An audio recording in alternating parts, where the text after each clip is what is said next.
जय गुरु। An autobiography of a योगी में आज आप सुनेंगे प्रकरण 22, पाषाण प्रतिमा का हृदय। मैं एक पति परायणा हिंदू नारी हूँ। मेरा उद्देश्य अपने पति की शिकायत करना नहीं है, पर मेरी ये तीव्र इच्छा है कि उनके भौतिकवादी विचारों में परिवर्तन हो। मेरे ध्यान के कमरे में लगी संतों की तस्वीरों का मजाक उड़ाने में उन्हें बड़ा आनंद आता है। मेरे भाई, मुझे पूरा विश्वास है कि तुम उन्हें बदल सकते हो। बोलो, क्या ये काम करोगे? मेरी सबसे बड़ी बहन रमा अनुनयपूर्ण दृष्टि से मुझे देख रही थी। मैं थोड़ी देर उनसे मिलने के लिए कोलकाता के गिरीश विद्यारत्न लेन में स्थित उनके घर गया हुआ था। उनके इस अनुनय ने मेरे हृदय को छू लिया, क्योंकि मेरे बाल जीवन पर उन्होंने गहरा आध्यात्मिक प्रभाव डाला था और मां की मृत्यु के बाद परिवार में आई रिक्तता को भी भरने का अत्यंत प्रेम पूर्वक प्रयास किया था। प्रिय दीदी, मुझसे जो कुछ भी हो सकता है वो सब मैं अवश्य करूंगा। उनके सदा शांत और प्रफुल्ल चेहरे पर छाई उदासी को दूर करने के उद्देश्य से मैं मुस्कुराया। ईश्वर के मार्गदर्शन के लिए थोड़ी देर रमा दीदी और मैं प्रार्थना करते हुए मौन बैठे रहे। 1 वर्ष पूर्व मेरी दीदी ने मुझसे क्रिया योग की दीक्षा ली थी और वे उसमें अच्छी प्रगति भी कर रही थी। अचानक मन में एक प्रेरणा उठी। मैंने कहा, कल मैं दक्षिणेश्वर के काली मंदिर में जा रहा हूँ। आप मेरे साथ आइए और अपने पतिदेव को भी आने के लिए राजी कर लीजिए। मुझे ऐसा लग रहा है कि उस पवित्र स्थान के स्पंदनशील वातावरण में जगन माता उनके हृदय के तार अवश्य छेड़ देंगी। परंतु उन्हें वहां ले जाने के हमारे इस उद्देश्य के बारे में उन्हें कुछ मत बताना। आशान्वित होकर दीदी सहमत हो गईं। दूसरे दिन तड़के ही रमा दीदी और जीजा जी को दक्षिणेश्वर चलने के लिए तैयार देखकर मुझे बहुत खुशी हुई। अपर सर्कुलर रोड से हमारी घोड़ा गाड़ी दक्षिणेश्वर की ओर चली जा रही थी और मेरे जीजा जी सतीश चंद्र बोस गुरुओं की योग्यता का उपहास करने में आनंद ले रहे थे। मैंने देखा कि रमा दीदी चुपचाप रो रही थी। मैं उनके कान में फुसफुसाया, दीदी मुस्कुराओ। अपने पति को ये सोचकर खुश होने मत दो कि उनके उपहास से हम चिढ़ते हैं। मुकुंद, तुम्हें ये निकम्मी पाखंडी अच्छे लगते हैं? सतीश बाबू बोल रहे थे। साधुओं को देखकर ही घिन आती है। या तो वो एकदम हड्डियों का ढांचा होते हैं या फिर हाथी की तरह मोटे। मैं हंस हंस के लोटपोट होने लगा। ये प्रतिक्रिया देखकर सतीश बाबू नाराज हो गए और एकदम गुपचुप बैठे रहे। जैसे ही हमारी घोड़ा गाड़ी दक्षिणेश्वर मंदिर के अहाते में पहुंची, उन्होंने व्यंग भरी मुस्कुराहट के साथ कहा, लगता है ये दक्षिणेश्वर यात्रा मुझे सुधारने के लिए की जा रही है ना? कोई उत्तर दिए बिना ही मैं मुड़कर जाने लगा तो उन्होंने मेरा हाथ पकड़ लिया और कहा, जनाब सन्यासी महाशय, मंदिर के पदाधिकारियों से बात करके दोपहर के भोजन की ठीक से व्यवस्था करना मत भूलना। सतीश बाबू पुजारियों के साथ स्वयं बात भी नहीं करना चाहते थे। मैं अभी ध्यान करने जा रहा हूँ, भोजन की चिंता मत कीजिए, मैंने तीखे स्वर में कहा। जगन माता उसकी व्यवस्था कर देंगी। मुझे तनिक भी विश्वास नहीं है कि जगन माता मेरे लिए कुछ भी करेंगी, किंतु मेरे भोजन की जिम्मेदारी तुम्हारे ऊपर है। सतीश बाबू का स्वर काफी उग्र था। मां काली यानी प्रकृति माता के रूप में ईश्वर के विशाल मंदिर के सामने वाले नाट्य मंदिर में मैं अकेला चला गया। एक खंबे के निकट छायादार स्थान देखकर मैं पद्मासन में बैठ गया। अभी तो केवल 7 ही बजे थे, परंतु शीघ्र ही धूप तेज होने वाली थी। मैं भक्ति के गहरे भाव में डूब गया। संसार की सुध बुध खो गई। मेरा मन मां काली पर एकाग्र हो गया था। इसी मंदिर में उनकी यही मूर्ति महान संत श्री राम कृष्ण परमहंस की इष्ट आराध्य देवता बनी थी। उनकी कातर पुकार पर यही मूर्ति प्रायः जीवंत रूप धारण कर उनसे बातचीत करती थी। हे पाषाणमयी माँ, मैं प्रार्थना कर रहा था, अपने प्रिय भक्त रामकृष्ण की पुकार पर तुम सजीव हो उठती थी। अपने इस पुत्र के उत्कट विलाप को क्यों नहीं सुनती? दिव्य शांति के साथ साथ मेरी आकांक्षा और भी अधिकाधिक गहरी होती गई। पर जब इस प्रकार 5 घंटे बीत गए और फिर भी जिस देवी का मैं अपने अंतर में ध्यान कर रहा था उसकी ओर से कोई प्रत्युत्तर नहीं मिला, तो मुझे थोड़ी निराशा हुई। कभी कभी प्रार्थना की पूर्ति में विलंब करके भगवान भक्त की परीक्षा लेते हैं, परंतु आखिर वे जिद्दी भक्त को उसके इष्ट देवता के रूप में दर्शन अवश्य देते हैं। एक निष्ठ ईसाई भक्त को ईसा मसीह के दर्शन होते हैं, हिंदू को भगवान श्री कृष्ण के दर्शन होते हैं, या माँ काली के, या यदि उसकी भक्ति निराकार स्वरूप की ओर मुड़ गई हो तो उसे प्रसारित होती जाती ज्योति के दर्शन होते हैं। अनिच्छा पूर्वक मैंने आंखें खोली तो एक पुजारी दोपहर के नियम के अनुसार मंदिर का दरवाजा बंद कर उसमें ताला लगा रहा था। मैं नाट्य मंदिर के उस एकांत स्थान से उठकर मंदिर के प्रांगण में आया। उसका पत्थर का फर्श दोपहर की धूप में अंगारों के समान दहक रहा था। मेरे नंगे पांवों के तलवे जल उठे। मैं नाराज होकर मन ही मन कहने लगा, माँ, तुमने दर्शन नहीं दिया और अब मंदिर में बंद दरवाजे के पीछे भी छुप गई। मैं अपने बहनों की ओर से तुमसे एक विशेष प्रार्थना करना चाहता था। मेरी ये आंतरिक प्रार्थना तुरंत स्वीकृत हो गई। सर्वप्रथम तो मेरी पीठ और मेरे तलवों के नीचे एक आनंदप्रद शीतल लहर अनुभव हुई और सारी वेदना दूर हो गई। उसके बाद मैंने आश्चर्य के साथ देखा कि मंदिर का आकार अत्यंत विशाल हो गया। उसका विशाल द्वार धीरे धीरे खुला और माँ काली की पाषाण मूर्ति दिखाई देने लगी।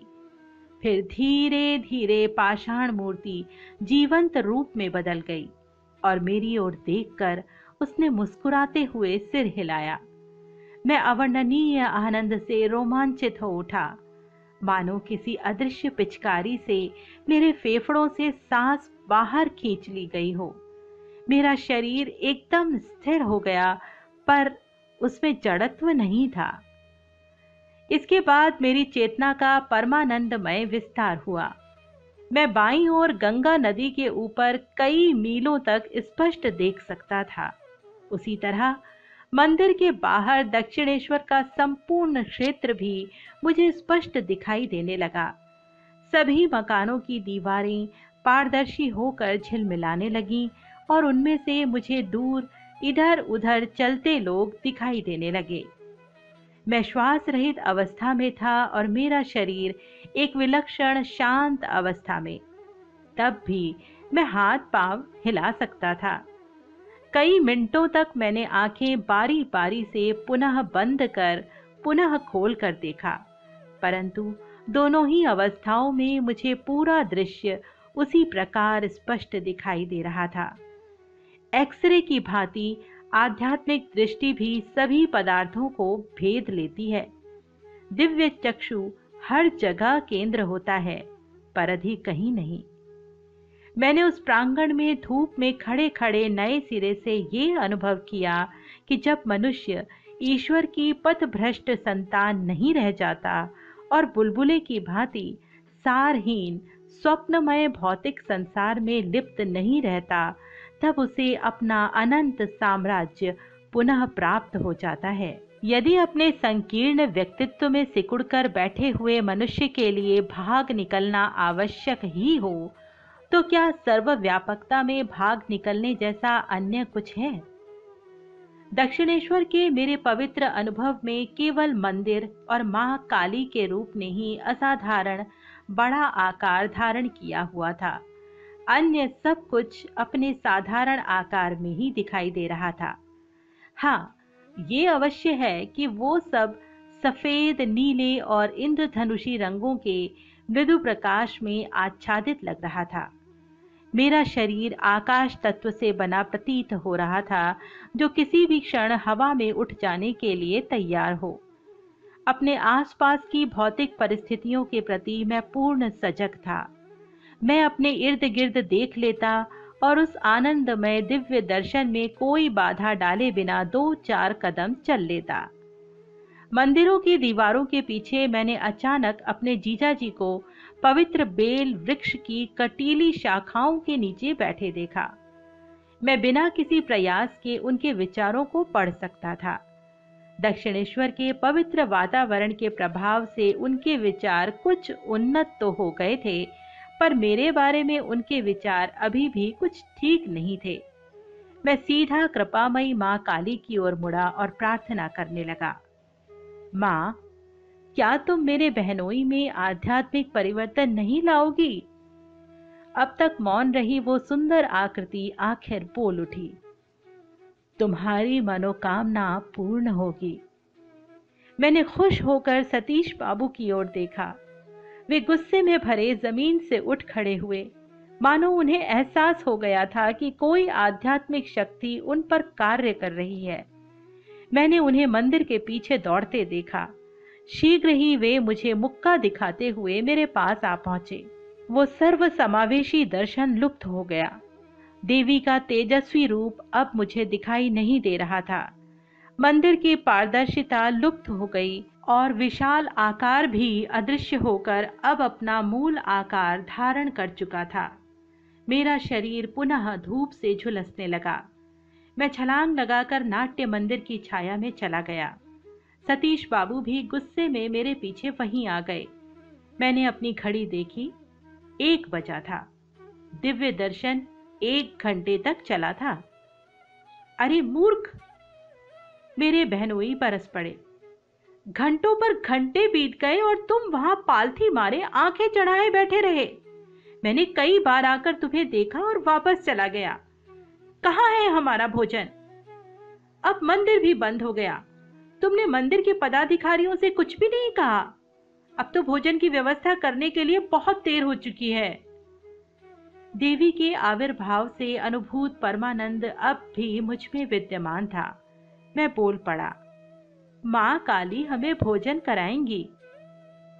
मैं भी एक बार देखना चाहता हूँ कि पहले से कोई व्यवस्था ना कर रखने पर भी तुम्हारी काली माँ यहाँ हमें कैसे भोजन कराती हैं। वे चीख पड़े। उनका चीखना पूरा हुआ ही था कि मंदिर का एक पुजारी आंगन पार कर हमारे पास आया। मुझसे उसने कहा, बेटा, तुम जब ध्यान कर रहे थे तब तुम्हारे मुखमंडल पर मैंने दिव्य तेज देखा था। मैंने आज सुबह तुम लोगों को यहाँ आते देखा था और तभी से मेरे मन में इच्छा हो रही थी कि मैं तुम लोगों के लिए भोजन अलग निकाल कर रखूं। जो लोग पहले से सूचित करके नहीं रखते, उन्हें भोजन देना मंदिर के नियमों के विरुद्ध है, परंतु तुम पर मैं वो नियम लागू नहीं करूंगा। मैंने उसका धन्यवाद किया और सीधे सतीश बाबू की आंखों में आंखें डालकर देखने लगा। पश्चाताप में अपनी आंखें झुकाकर वे भावुक हो उठे। जब हमारे सामने विविध व्यंजनों से युक्त भोजन परोस दिया गया, जिसमें बेमौसमी आम भी शामिल थे, तो मैंने देखा कि मेरे जीजाजी की भूख मर चुकी थी। वे अनमने से होकर विचार सागर में गोते लगा रहे थे।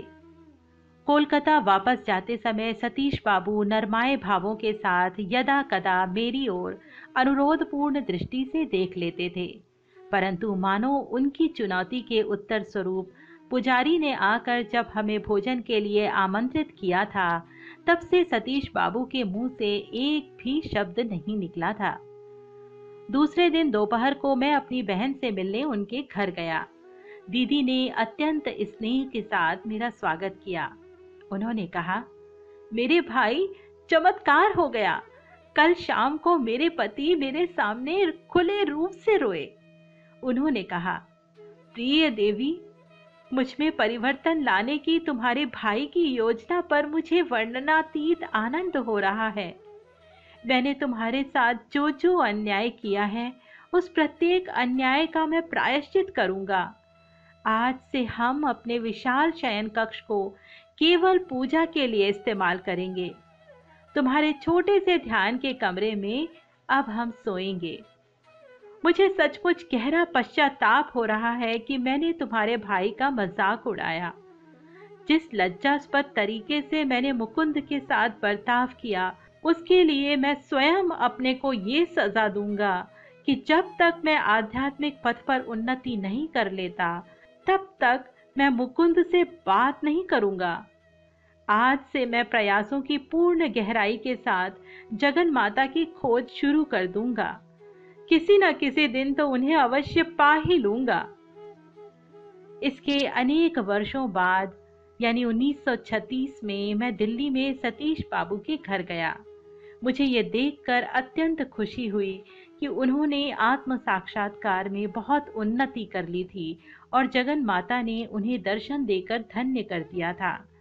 उनके घर में अपने निवास के दौरान मैंने देखा कि सतीश बाबू प्रत्येक रात्रि का अधिकांश समय गुप्त रूप से ध्यान करने में लगाते थे, जबकि वे एक गंभीर बीमारी से ग्रस्त हो गए थे और दिन भर अपने ऑफिस के काम में व्यस्त भी रहते थे। मेरे मन में विचार आया कि मेरे जीजाजी की आयु लंबी नहीं होगी। रमा दीदी ने अवश्य मेरे मन के विचार को पढ़ लिया होगा। उन्होंने कहा, मुकुंद, मैं स्वस्थ हूं और मेरे पति बीमार हैं, परंतु फिर भी तुम ये जान लो कि एक पति परायणा हिंदू नारी होने के नाते मैं ही पहले मरूंगी। अब मैं अधिक दिन जीवित नहीं रहूंगी। उनके अनिष्ट सूचक शब्दों को सुनकर मैं सहम गया, परंतु उन शब्दों के सत्य का दंश मुझे अनुभव था। अपनी इस भविष्यवाणी के लगभग 18 महीने बाद जब मेरी बहन की मृत्यु हुई, तब मैं अमेरिका में था। मेरे सबसे छोटे भाई विष्णु ने मुझे बाद में पूरा विवरण लिखा। विष्णु ने लिखा था, दीदी की मृत्यु के समय दीदी और जीजाजी कोलकाता में थे। उस दिन सुबह दीदी ने अपना शादी का जोड़ा पहन लिया था। ये विशेष परिधान किस लिए? सतीश बाबू ने उनसे पूछा।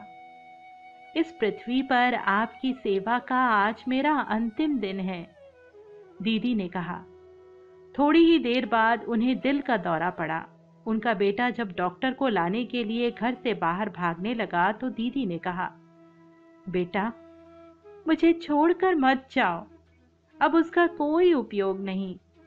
डॉक्टर के आने से पहले ही मैं जा चुकी होंगी। 10 मिनट बाद अपने पति के चरणों को श्रद्धा से पकड़े हुए रमा दीदी ने प्रसन्नता के साथ और बिना किसी कष्ट के सचेत रूप से शरीर त्याग दिया। अपनी पत्नी की मृत्यु के बाद सतीश बाबू बहुत विरक्त हो गए थे। विष्णु ने लिखा था, एक दिन वे और मैं मुस्कुराती रमा दीदी की फोटो देख रहे थे।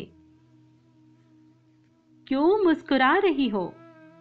सतीश बाबू अचानक कह उठे, जैसे रमा दीदी वहां मौजूद हों।